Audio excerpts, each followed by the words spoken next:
Welcome to the Conversations Across the Grand Canyon podcast, aka The Big Gap. Here, our purpose will be to explore the impacts of social, political, and economic issues through the lens of generational and cultural differences.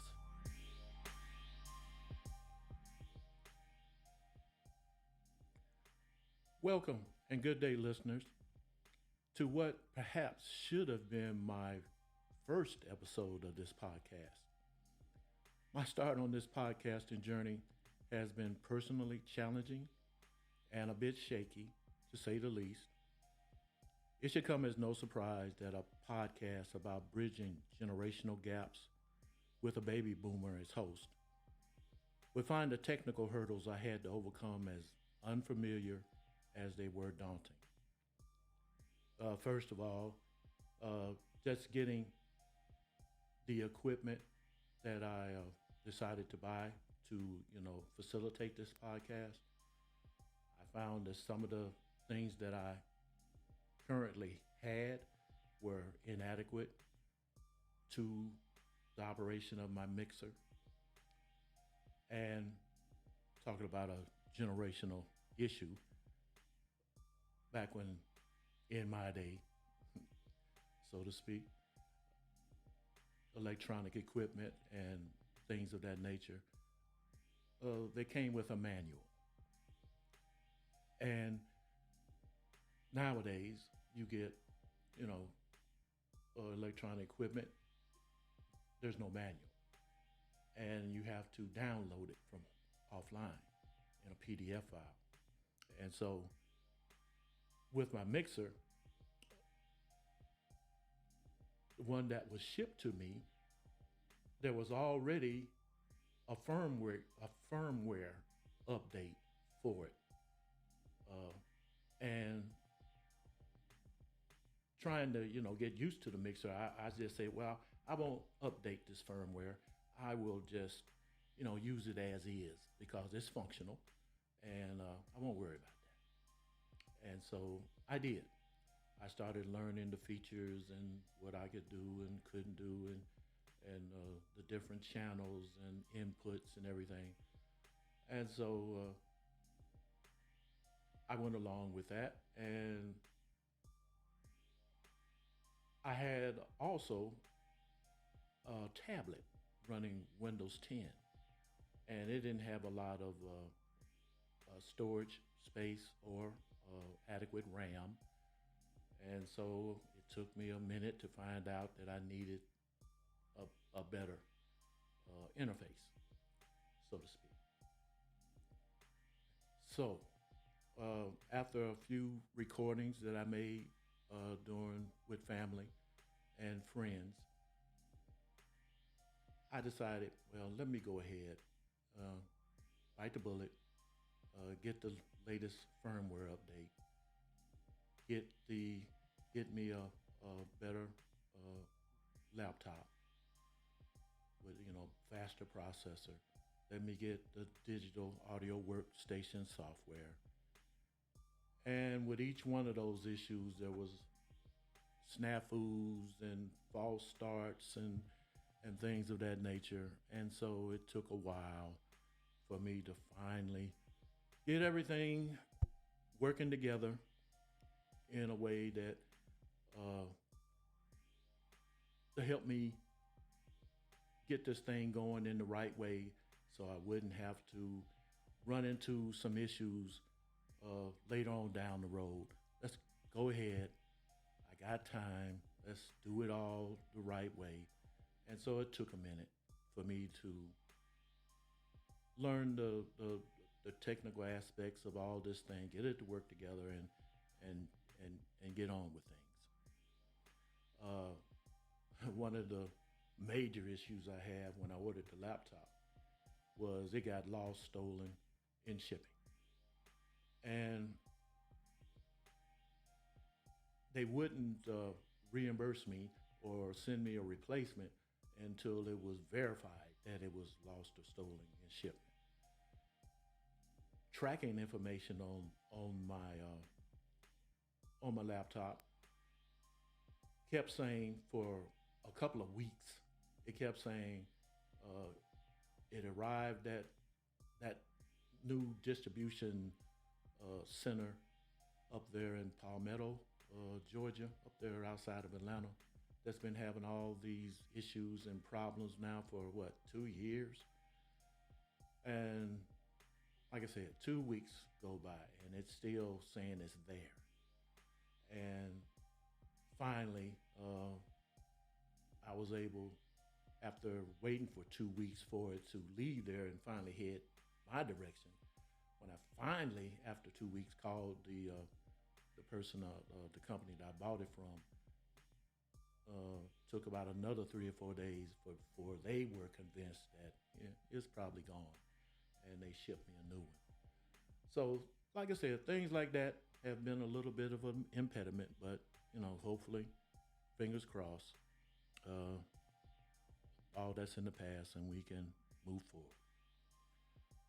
Now that my obstacles have sufficiently been overcome, I'd like to restate my objectives and intentions for the discourse that I hope to have with future guests and participants. For the most part, my conversations will likely be with people at least a generation younger than myself. That'll be Generation X on down. And I want to ensure those potential participants that there will be no attempt to intimidate, denigrate, or antagonize them. They will not be talked down to. They will be listened to with courtesy and respect. I will expect no less. Like I said, my children are of Generation Z. Generation X. The natural order of things, of humanity, going back all the way to the evolution of the human species, is that the torch is passed from one generation to the next. That's a inevitable fact. And so,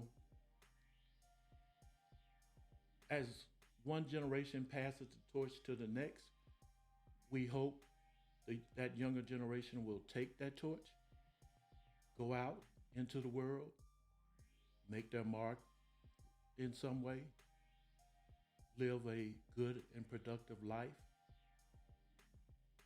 and make the world a safe, sane place to live and work. And if you have the ability, to make the world a better place for future generations.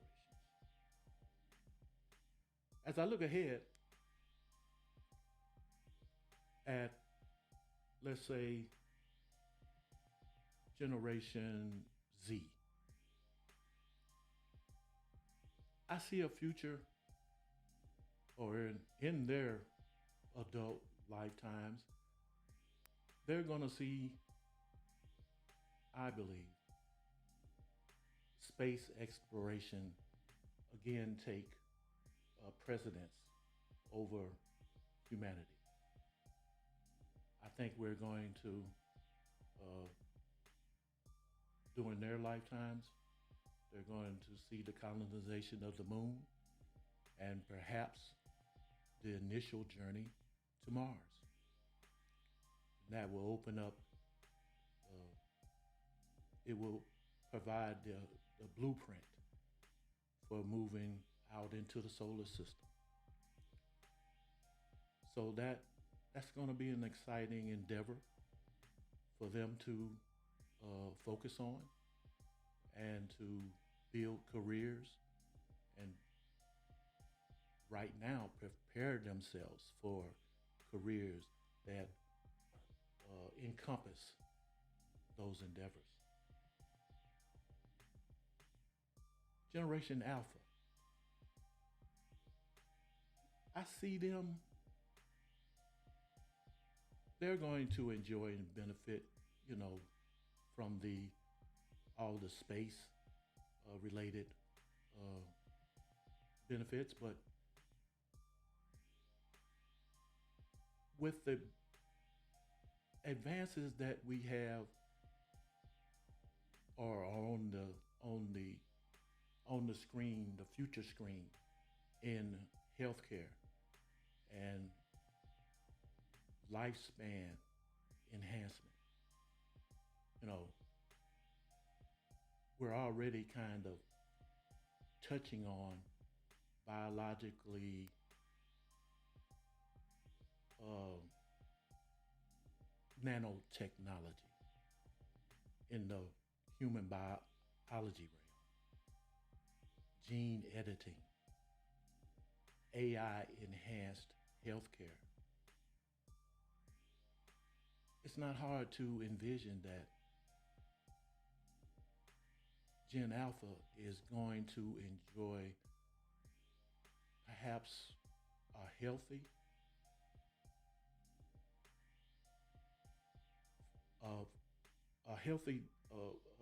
lifestyle free of degenerative diseases, prediabetes, osteoarthritis, uh, blood pressure problems. They're already eating better than my generation. They're already consuming less alcohol than my generation, and certainly has they have a very strong general avoidance of tobacco.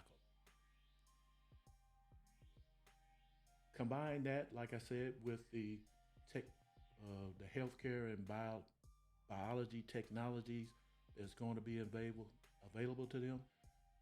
I can see them living for 100 years without disease.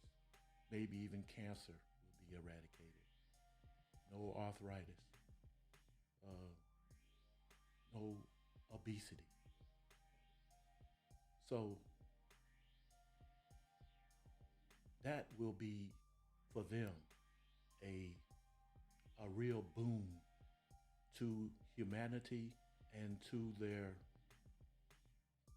kind of like the assurance that humans will, from a health standpoint, will flourish into the in future years. Now, I like to reveal to the listeners a bit of my history, some personal preferences, and snippets of my development into my quote unquote maturity.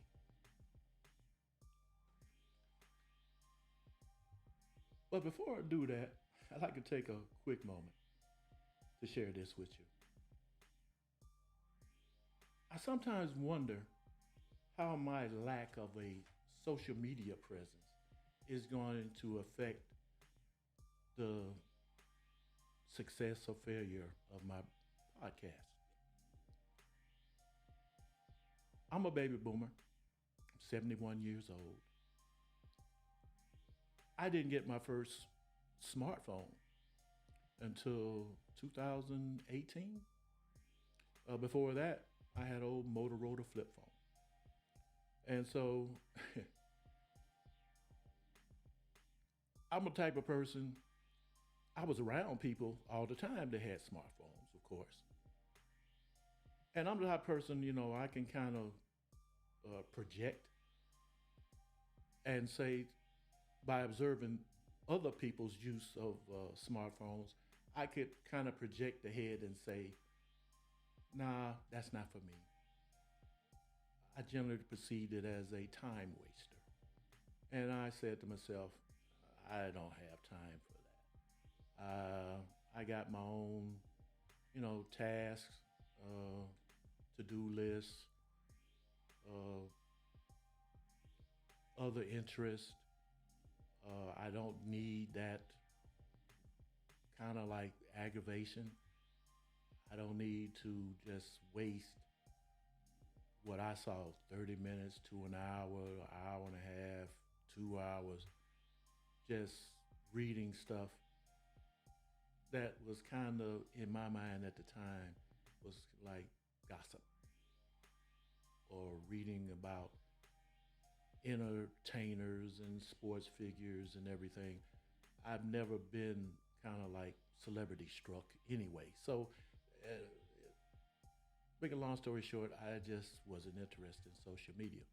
And so, even now, to this day, I have not spent 1 second on a social media account. I don't have a subscription to anything. TikTok, Instagram, Facebook, anything. Never have. And I would like to keep it that way, to tell you the truth. But I don't know if that stance is sustainable with a person trying to do a podcast. So I'm going to ask my boys down at the Serenity Entertainment Complex down on Poplar Street. Next time I see my newfound posse down there, I'm going to ask them what they think. So sometime in the near future, Money Mike, yo, JG, I guess I'm going to paraphrase old rap from a James Brown song when he's going back and forth with Fred. Brothers, what I'm gonna do now?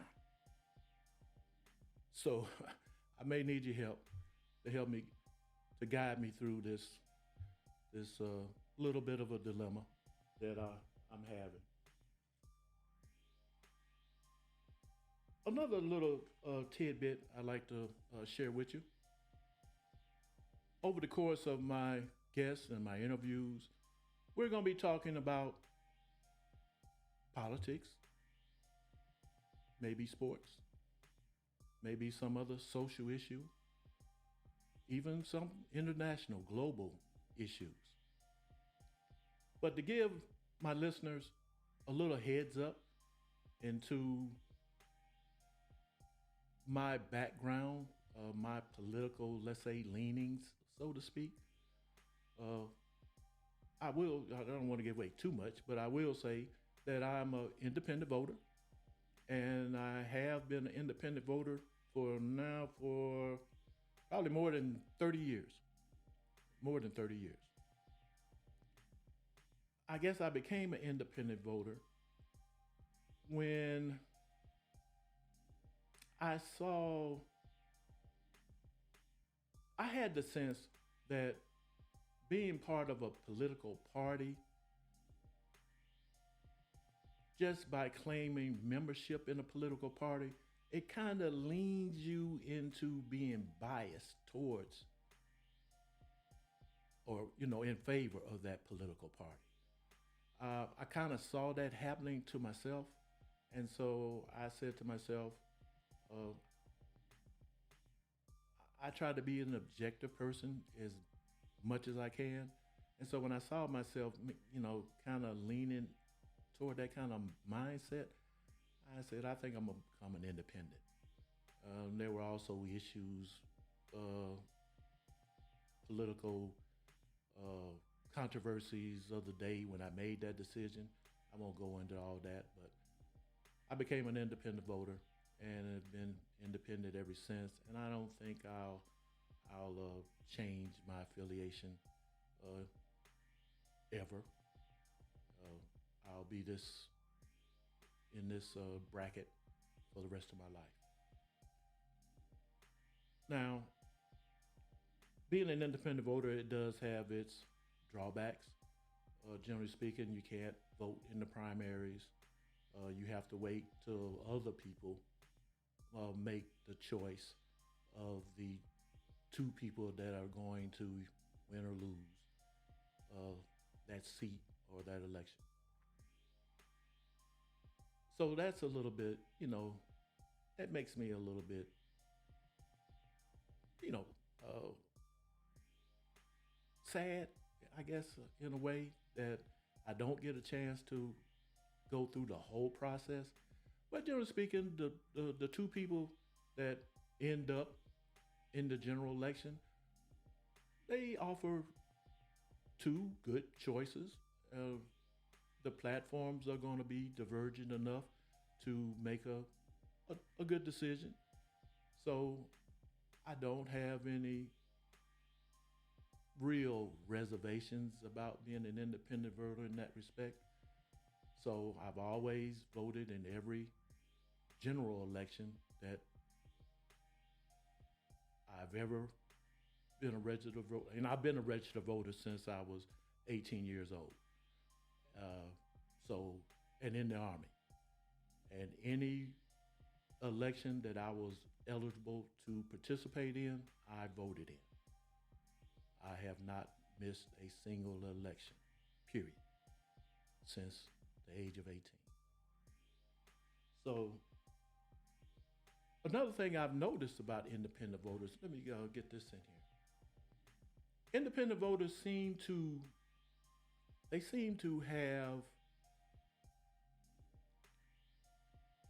have, they're not one issue voters. They are willing to vote encompassing all of the platform and seeing the totality and voting for what's best for the locale or the state or federal, what's good for the populace in general, not my own personal beliefs, so to speak. We've seen in these last, at least 10 years, probably going back a lot further than that. Well, I know going back a lot further than that. A lot of people will vote for candidates strictly on their stance on abortion or immigration or health care or, whatever it is that they are really adamant about. I never subscribe to that because when you do that, it seems to me, in my opinion, you have a tendency to vote against your best interest as far as the other interests that you may have. Real interests that may strongly affect your community, your state, your nation. So independent voters, we have that attitude that compromise is always or is the preferred way to go. Compromise is what keeps things moving, keeps things going along in a positive direction. I'm sad to say that in a lot of ways, we don't have a functional government currently in the United States. So I'll probably be getting into some of those issues in later podcasts, but one issue voting, it's led to what I consider the dysfunction of American politics and governance. I don't see it changing any time in the very near future, but there's always hope. There's always hope. I'd like to share with you now, I'm not a native Georgian. I'm not even, I'm not a native Georgian, so that also means that I'm not a native of Central Georgia. I moved to Macon in 1967 from Chicago, Illinois. Uh, Growing up in Chicago in the 60s was challenging. Uh, I grew up on the west side of Chicago. It was notorious even back then. I lived in the North Lawndale neighborhood on the west side. And that neighborhood was at the nexus of a lot of youth gang activity. You had the Latin Kings, you had the Vice Lords, you had the Gangster Disciples, you had the Blackstone Rangers, the Black Panthers were, I wouldn't really call them a gang, but yeah. So there was a lot of social, cultural, uh, and crime issues where I grew up. I would have to say not much has changed over the decades.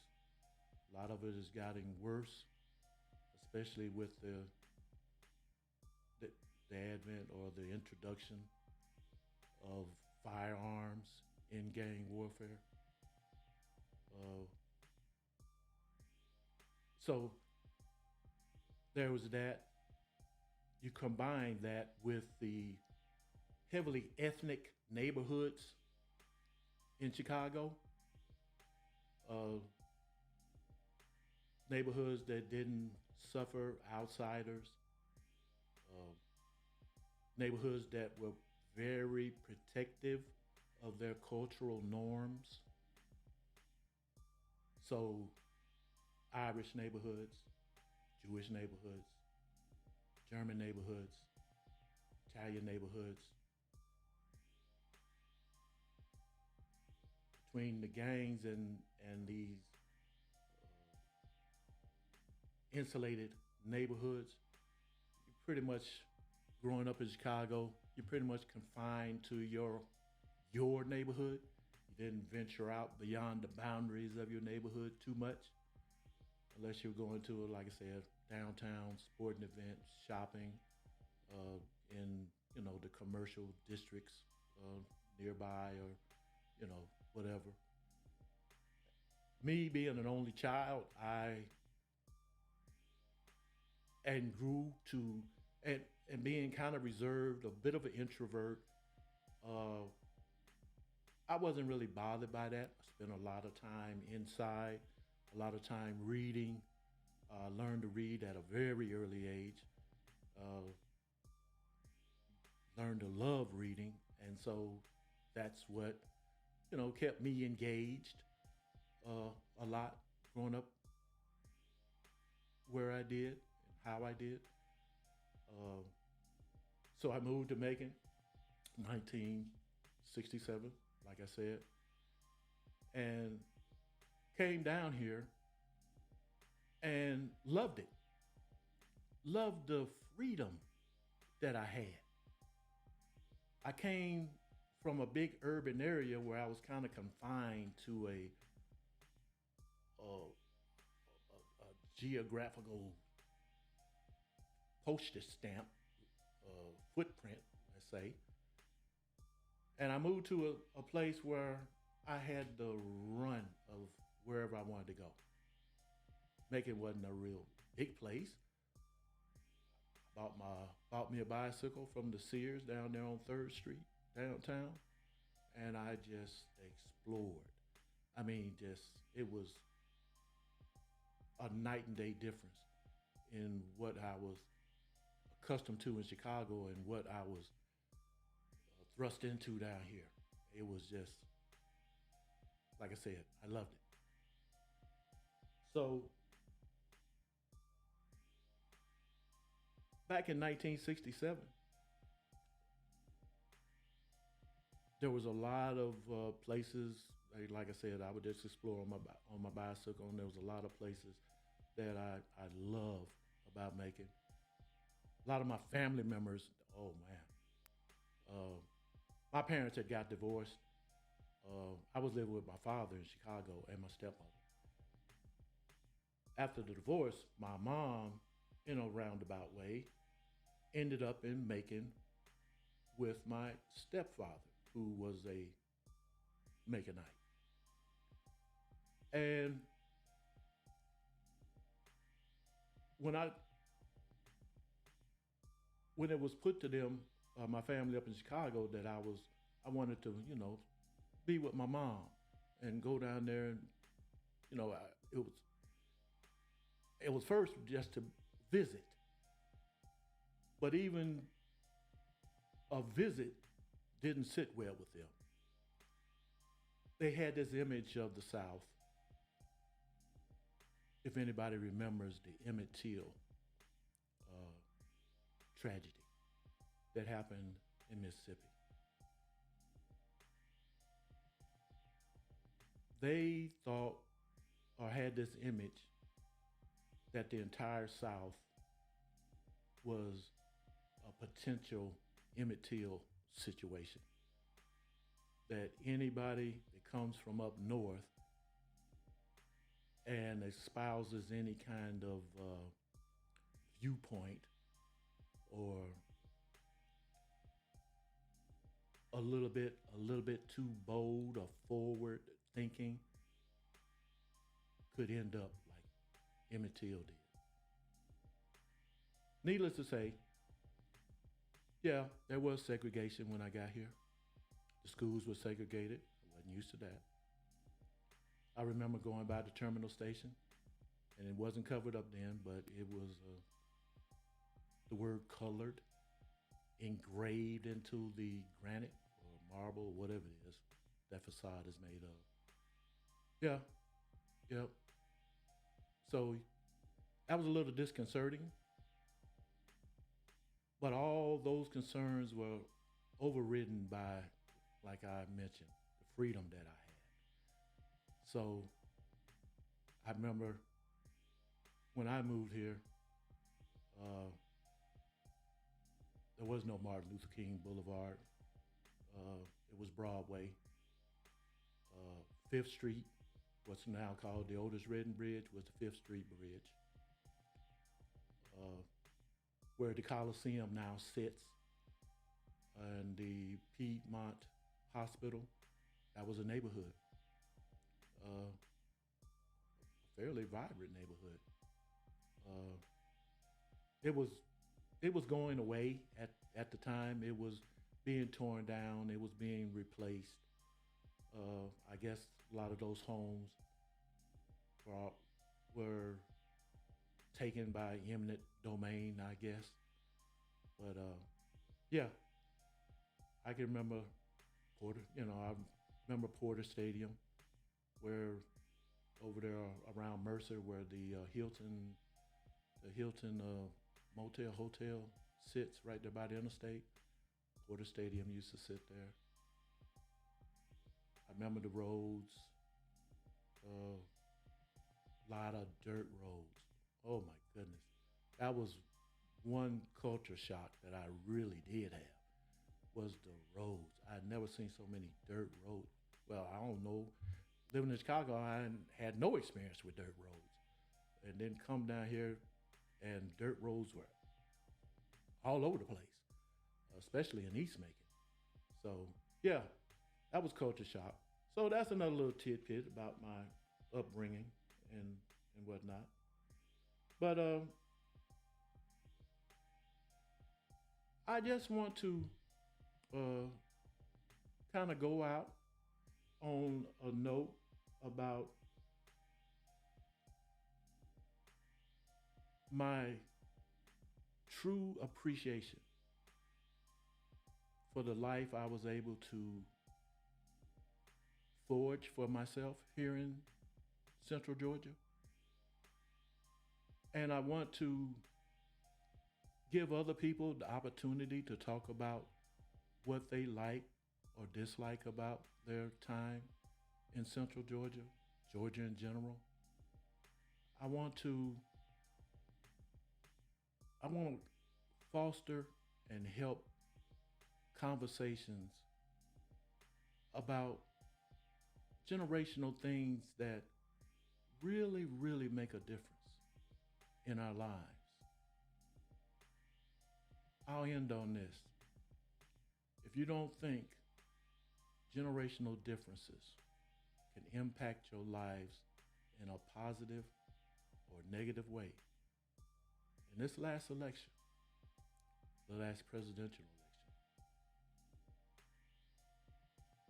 election, generational differences and perspectives changed the course of the last presidential election. It forced Joe Biden out of the nominating process, and it turned the tide for President Trump.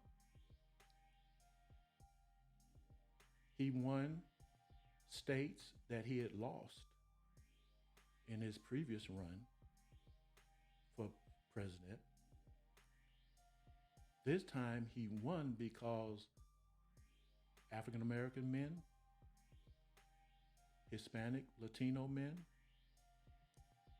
turned the tide for him. When they were clearly on the opposite side of the political spectrum when Joe Biden got elected. And when analysis was done afterwards, these young men espoused that they voted for President Trump because they wanted to be heard.